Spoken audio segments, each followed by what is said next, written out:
Rwanda announced last week Thursday that it will allow Africans to travel visa-free to their country. This is Exquisite Side Hustle.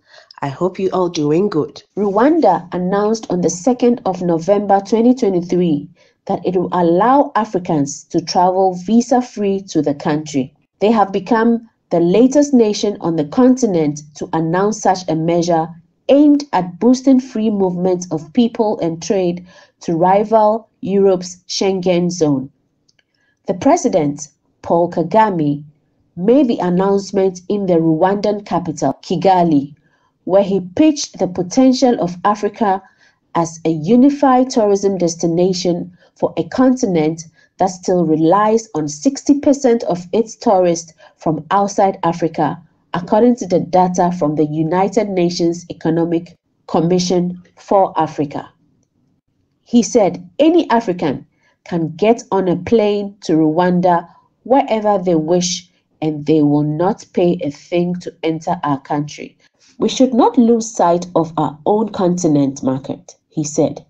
Africans are the future of global tourism, and our middle class continues to grow at a fast pace in the decades to come. Once implemented, Rwanda will become the fourth country to remove travel restrictions for Africans. Other countries that have waived visas to African nations are Gambia, Benin, and Seychelles. In other news, Kenya's President William Ruto also announced plans to allow all Africans to travel to the East African nation visa-free by the 31st of December 2023. Visa restrictions among ourselves is working against us. When people cannot travel, business people cannot travel, entrepreneurs cannot travel, we all become net losers, said Ruto at an international summit in Congo-Brazzaville.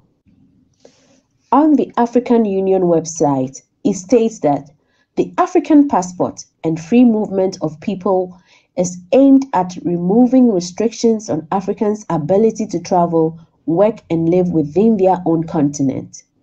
AU also launched the African Continental Free Trade Area, a continent-wide free trade area estimated to be worth 3.4 trillion, which aims to create a single unified market for the continent's 1.3 billion people and to boost economic development.